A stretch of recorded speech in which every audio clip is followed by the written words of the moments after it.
Ndabasuhuza kandi mbaye ikaze kuri The Zoom TV 24 turakanda subscribe nako kamenyetso kandi subscribe kugira ngo uzajye ubona nandi makuru atandukanye utasanga handi. Amakuru tugiye kubagezaho arashyushye aribanda kuri izi ngingo z'ingenzi zikurikira. U Rwanda rwakiriye abandi banyarwanda barenga 270 babaga muri Repubulika Iharanira Demokarasi ya Kongo. Muri aya makuru tugiye no kubabwira ko urwego rw'igihugu rw'ubugenzacyaha RIB rwo rwatangaje ko rufunze Bucyana Yande Emmanuel wagaragaye ku mbuga nkoranyambaga asaba abakristo gutanga amaturo cyane n'imitungo yabo kugira ngo Imana ibakubire ishure 5. Ubu hari mu maboko ataraye. Perezida wa Gasogi Kakoza Charles uzwi nka Kenisi mu mujinya mwinshi we yagaragaje ko ngo igihe kigeze ngo hakarengane mu mupira w'u Rwanda gaterwa n'imisifurire mibi gacike, ndetse asaba RIB kwerekana abo yise ibisambo. Turaza no kujya mu Bufaransa. Sarkozy agiye kumara imyaka 5 muri gereza azize ibyo kwa Gaddafi. Gereza afungiyemo ariko nayo gwirihariye, turaza kubigarukaho muri aya makuru. Bwa mbere mu mateka umugore w'imbaraga zidasanzwe yabaye minisitiri w'intebe w'Ubuyapani. Kubera iki bamwita w'imbaraga zidasanzwe turabivugaho. Muri Amerika, Perezida Donald Trump wa Leta Zunze Ubumwe za Amerika we yategetse ko igice kimwe cy'ingoro y'umukuru w'igihugu izwi nka White House gisenywa kugira ngo hashyirwe icyumba kinini cy'imyidagaduro. Aya nandi makuru turakanda subscribe n'akamenyetso kandi subscribe kugira ngo uzajye ubona nandi makuru atandukanye utasanga handi. Kuba ikanze reka duterure. U Rwanda rwakiriye abandi banyarwanda 277 bari barafashwe bugwate n'umutwe w'iterabwoba wa FDL rwanya ubutegetsi bw'u Rwanda ukorera muri Repubulika Iharanira Demokarasi ya Kongo. Abatashye kuri iyi shuro ngo biganjemo abagore n'abana, kandi batashye banyuze ku mupaka munini wa Rakornish uhuza u Rwanda na Repubulika Iharanira Demokarasi ya Kongo. Igikorwa cyo gucyura abanyarwanda cyashingiye ku myanzuro yafatiwe mu nama y'u Rwanda na Repubulika Iharanira Demokarasi ya Kongo n'ishami ry'umuryango w'abibumbye ryita ku mpunzi yabereye Addis Abeba muri Ethiopia ku 24 Nyakanga 2025. Ibitangazamakuru bivuga ko abanyarwanda babaga mu nkambi y'agateganyo ya Goma nyuma yo kuva mu bice bitandukanye muri Burasirazuba bwa Kongo aho bari barafashwe bugwate na FDLR. Umuyobozi w'akarere ka Rubavu Murindwa Prosper yabwiye itangazamakuru ko aba banyarwanda batahutse ko leta ifite gahunda nyinshi zibafasha cyane abamikoro make mu kwinjira mu buzima busanzwe. Meya Murindwa avuga ko aba baturage niba bagiye kuva mu kigo bagiye kunyuzwamo by'igihe gito cya Kijote ho mu karere ka Nyabihu, leta izaba impambo yo kubafasha kwinjira mu buzima busanzwe aho bahabwa amafaranga y'ibanze yo kubafasha gutangira ubuzima, aho urengeje imyaka 18 ahabwa $188 ya Leta Zunze Ubumwe za Amerika, uri munsi yaho agahabwa $113, ndetse buri wese ngo azagenerwa n'ibyo kurya by'ibanze bifite agaciro $45,000. Ngayo ngo ko mu yandi makuru urwego rw'igihugu rw'ubugenzacyaha RIB rwatangaje ko rufunze Bucyana Yande Emmanuel wagaragaye ku mbuga nkoranyambaga asaba abakristo gutanga imitungo yabo kugira ngo Imana ibakubire inshuro 5.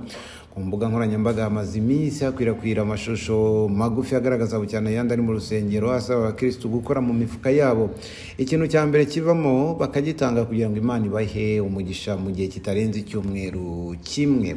Amashusho aragaragara yumvikanamo uyu mugabo agira ati, Imana irambwiye ngo icyo ufite mu kiganza kora mu mufuka, icyo uzamuye mu mufuka wazamura kontake, wazamura ifunguzo z'inzu, icyo uzamura cyose ukizane hano imbere y'Imana. Ngiye kubasengera kugira ngo ibyo mutanze Imana ibirebe ibakubire inshuro 5 mu cyumweru kimwe. Bucyana Yandi uvuga ko ari umuvugabutumwa yakomeje abwira abantu ko ufite kontake ubwo agatanga imodoka imwe mu cyumweru kimwe azaba abonye imodoka 5. Niba utanze inzu mu cyumweru kimwe Imana irabigukubiye inshuro 5, ubona inzu 5. Niba utanze n'amafaranga ari miliyoni ziraba miliyoni 5 mu cyumweru kimwe. RIB yatangaje ko uretse gusaba abakristo gutanga imitungo yabo, Bucyana Yandi kandi ngo nakekwaho gutera abantu ubwo bayitwaje ubuhanuzi ababwira ko nibatayitanga bazagira ibyago birimo urupfu n'indwara. Uru rwego rukaba rwasobanuye ko rwanamufashe ku bufatanye na polisi y'u Rwanda, ubu akaba afungiye kuri sitasiyo ya polisi ya Remera mu gihe dosiye ye iri gutunganywa kugira ngo ishyikirizwe ubushinjacyaha. Abaturarwanda basabwa kudaha agaciro inyigisho zibizeza ibitangaza kuko zigamije kubamaraho imitungo yabo no kubayobya, bakita ku murimo kugira ngo biteze imbere. RIB na polisi y'u Rwanda kandi byihanangirije abantu bose bitwaza ubuhanuzi bagamije kwiba abaturarwanda no kubariganya ko batazigera bihanganirwa. Kenisi we ngo yarakaye umujinya ukomeye. Perezida wa Gasogi United Kakoza Charles uzwi nka Kenisi mu mujinya mwinshi yagaragaje ko ngo igihe kigeze ngo akarengane mu mupira w'u Rwanda gaterwa n'imisifurire mibi gacike, ndetse asaba ribu kwerekana bamwe yise ibisambo. Ibi ni bimwe mu byo yatangarije mu kiganiro yagiriye kuri televiziyo abereye umuyobozi mu gitondo cyo kuri uyu wa kabiri ku itariki 21 Ukwakira 2025 nyuma y'uko Gasogi United iherutse kunganya na Bugesera FC. N'umukino Kenisi yagaragaje ko utagenze neza kuko abasifuzi batakoze akazi kabo neza uko bikwiriye. Yasabye ko urwego rw'ubugenzacyaha RIB rugomba kwinjira muri uyu mupira w'amaguru rukarwanya akarengane na ruswa bigaragaramo. Ati uko RIB itwereka biriya bisambo biba byakoze amakosa bakatwereka n'abariya bica umupira, byaba ari byiza, byaba ari n'akarusho. Ibi kandi ntabwo byaba ari ukwivanga mu mupira w'amaguru. Muri iki kiganiro cyanagaragarijwemo bumwe mu butumwa bugufi rero bigaragara ko ngo bushobora kuba ari bumwe mu bw'abasifuzi bashakaga kugurisha imikino. Bumwe bugira buti mwaramutse, ahantu hari gahunda hano mu Rwanda ni Gasogi na Bugesera, gutsinda kwa Gasogi bizaba bikubiye neza. Andi makuru ndayaguha ni mugoroba. Ariko hari n'ubundi butumwa bitangazamakuru byabonye bugaragaza abantu babiri baganira, umwe aseka avuga ko umukino yawishe, ndetse undi akamusubiza ko yawishe bikomeye. Kenisi yavuze ko ibyo ari ibimenyetso bikwiriye kwifashishwa na Ferwafa bityo bamwe bagakurikiranwa. Ati ese Ferwafa mwananiwe gushingira kuri ibimenyetso ngo mutwereke aba bantu? Nge nabihombeyemo maze kwamburwa intsinzi ikabiri kose. Umujinya mwinshi Kenisi yihanangirije abasifuzi n'abayobozi b'inzego za siporo zitandukanye. Ati mbivuze mbibwira umuntu witwa Ambroise Hakizimana na Louis Hakizimana n'abasifuzi be, nkabibwira Shema Fabrice Perezida wa Ferwafa, nkanabibwira Haji Mudaheranwa muyobozi wa Ligue. Mbure imfura yanjye ntabwo tuzakomeza guceceka. Akarengane kari hose, ntabwo twakwemera ko abakora ibibi nk'ibi bakomeza kumunga ibyishimo by'abantu. Ntabwo twahagarara ngo turebe ibintu bakora bibi byangiza ruhago ngo dushyiremo umwanya wacu. Buri kimwe cyose n'amarangamutima yacu ntabwo bizakunda, kandi muzabibona. Ibi birarambiranye, muzareba ikizakurikiraho. Kenisi yavuga ko yatakaje amanota ku mukino yirimo wa Rayon Sport n'uwa Rutsiro FC kubera iyo misifurire mibi. President of France, Nicolas Sarkozy, has arrived at La Santé. Hanze y'imipaka y'u Rwanda, Sarkozy agiye kumara imyaka 5 muri gereza azize Gaddafi. Inkuru y'ibitangazamakuru byinshi birimo na BBC irandika ko Nicolas Sarkozy yabaye perezida wa mbere w'Ubufaransa ufunzwe, aho atangiye igihano cy'igifungo cy'imyaka 5 kubera kwakira amafaranga yifashishijwe mu kwiyamamaza mu matora y'umukuru w'igihugu aturutse kuri nyakwigendera Muammar Gaddafi wahoze ari perezida wa Libya. Uretse Philippe Pétain wakoranaga n'abanazi mu ntambara ya kabiri y'isi wafunzwe kubera ubugambanyi, naho undi muyobozi w'Ubufaransa wahoze ku butegetsi wari wagafunzwe. Sarkozy wayoboye Ubufaransa kuva 2007 kugeza 2012 yajuririye iki gihano cy'igifungo muri gereza ya La Santé i Paris, aho agiye kuba mu cyumba gifite ubuso bwa metero kare 9 mu gice cy'abafungwa batabana n'abandi. Abantu barenga 100 bari bateraniye hanze y'iyo gereza nyuma y'uko umuhungu imyaka 28 Louis Sarkozy asabye abafana base kuza kumushyigikira.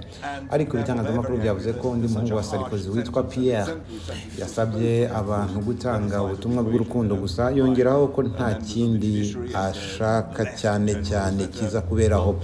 Sarkozy aracyahakana ibyaha aregwa muri uru rubanza ruzwi cyane rw'amafaranga yavuye muri Libya. Icyakora ubwo yari mu nzira yerekeza kuri gereza aho yagiye gufungirwa, yanditse ubutumwa ku rubuga rwe rwa Twitter ati nta gushidikanya mfite, ukuri kuzatsinda ariko ikiguzi cyabwo kizaba kiremereye cyane. Yakomeje agira ati ndabwira imbaga y'Abafaransa bose ko atari uwahoze perezida bafunze muri iki gitondo, ahubwo ko ari umugabo w'inzirakarengane. Yongeyeho ati ntimungirire impuhwe kuko mureba ngaragiwe n'umugore wanjye n'abana banjye.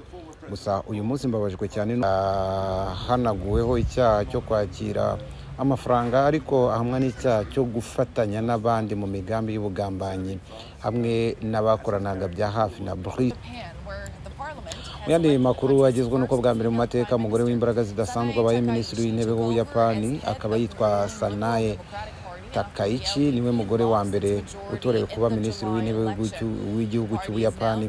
Akaba akoze amateka aho bamwe mu baturage batandukanye n'ibihangange batangiye kumwita ko ari umugore w'imbaraga zidasanzwe. N'itsinzi abonye ariko byanavugwaga ko yari yitezwe cyane kuva aho torewe kuyobora ishyaka rye mu ntangiriro z'uku kwezi kwa Ukwakira 2025.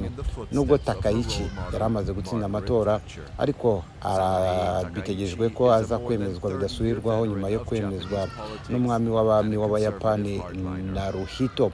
Minisitiri w'intebe mushya w'Ubuyapani yavutse ku itariki ya 7 Werurwe mwaka 1961, akaba yarinjiye muri politike mu mwaka w'1993 ubwo yabaga mu depite wigenga. Icyo gihe nta shyaka yagiraga. Nyuma y'imyaka 3 rero gusa, ni ukuvuga muri 1996 nibwo yinjiye mu ishyaka rya Liberal Democratic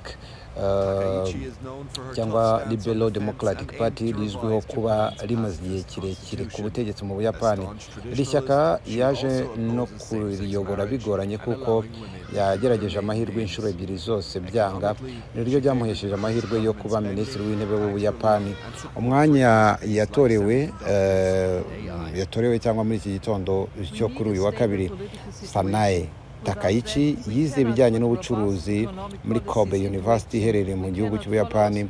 Mbere yo kwinjira muri politike yakoze n'akazi k'itangazamakuru ndetse aba n'umwanditsi w'ibitabo. Uyu yabaye minisitiri w'itumanaho, aba n'umunyamabanga wa leta ushinzwe umutekano w'ubukungu. Yabaye uyu minisitiri w'intebe mushya w'Ubuyapani kandi afite byinshi bimutegereje, birimo no kongera guha ubudahangarwa ishyaka rye no kunga amaboko mu bya politike, guhangana n'ubuzima bugoye cyane abanyagihugu, gutakaza agaciro k'ifaranga, ruswa n'imikoreshereze mibi y'umutungo byagiye bishinjwa bo mu ishyaka rye, umutekano n'ubusugire by'abanyagihugu ndetse n'ibindi. Ariko hari abavuga ko hari urugero rwiza n'ishema ry'abandi bagore. Zimwe mu mpirimbanyi ziharanira uburenganzira bw'abagore mu Buyapani zamaze kugaragaza ko nta gishya zazana, bityo ko abagore badakwiriye kumwitegaho ibintu byinshi. Ibi babishingira ku kuba Sanae yaragiye agaragaza ngo ibitekerezo bye bishingiye ku gutsimbarara ku bya kera cyangwa se iby'abakonservatrice. Gusa nanone ngo ahanzwe amaso ngo harebwe icyo azakora ku kuzamura umugore n'uburenganzira bwe hamwe no kubahiriza ihame ry'ubwuzuzanye n'uburinganire mu Buyapani. Mu mbwirwaruhame yagiye akora mu bihe binyuranye, minisitiri w'intebe mushya yagaragaje ko aharanira gukomeza umuco gakondo n'ibirango by'igihugu cyangwa se n'umuco w'igihugu, kandi yarwanyije cyane ivangura iryo ari ryo ryose rya zimwe mu ngingo zigize itegeko ry'umuryango, nk'aho bashakaga kwemeza ko abashakanye bashobora kugira amazina atandukanye we ariko akavuga ko bagomba kugira izina rimwe. Yamaganye n'ishyirwaho ry'amategeko aha uburenganzira bifuza gushyingiranwa bahuje ibitsina mu gihugu cy'Ubuyapani. Yananenze cyane abimukira, aho yatangaje ko azafata ingamba zikomeye ku bashyitsi ndetse n'abimukira binjiye mu Buyapani ku bwinshi bakaba babikora ku buryo bunyuranyije n'amategeko. Mu mateka ye rero yagiye agaragaza kenshi ko icyitegererezo cye muri politike ari Margaret Thatcher wabaye minisitiri w'intebe w'Ubwongereza. Mu bishimiye intsinzi ya minisitiri w'intebe mushya harimo Perezida Trump wa Leta Zunze Ubumwe za Amerika, wamugereranyije nk'umuntu wubashywe cyane ufite ubwenge bwinshi n'imbaraga. Anamushimira kuba yabaye minisitiri w'intebe w'umugore wa mbere mu Buyapani nubwo ataremezwa ku mugaragaro muri uwo mwanya. Mu gusubiza, Takaichi yanditse avuga ko yashimye cyane ubutumwa bwa Perezida Trump, ashimangira ko yiteguye gukorana nawe kugira ngo ubufatanye hagati y'ibihugu byombi burusheho gukomera no gutera imbere. Mu yandi makuru tunagana ku musozo ku makuru twabateguriye nuko Perezida wa Leta Zunze Ubumwe za Amerika Donald Trump yategetse ko igice kimwe cy'ingoro y'umukuru w'igihugu White House gisenywa kugira ngo hashyirwe icyumba kinini cy'imyidagaduro. Ku ya 19 Ukwakira nibwo ibikorwa byo gusenya iki gice giherereye mu burasirazuba bwa White House usanzwe cyakorerwagamo umugore w'umukuru w'igihugu Trump. Abinyujije rero ku mbuga nkoranyambaga yatangaje ko ibikorwa byo kugisenya byamaze gutangira. Ati hari kubakwa inyubako nyinshi ndetse muzagenda mubyumva rimwe na rimwe kandi byamaze no gutangira. Nadusoje amakuru twabateguriye, turakanda subscribe na comment kandi subscribe kugira ngo uzajye ubona n'andi makuru atandukanye utasanga ahandi. Ntibibagirwe gukanda n'inzogera ihitiza kugira ngo video dushyizeho uzajye uzibona mu buryo bwa notification. Nitwe tubona amakuru tukayabagezaho mbere. Bye.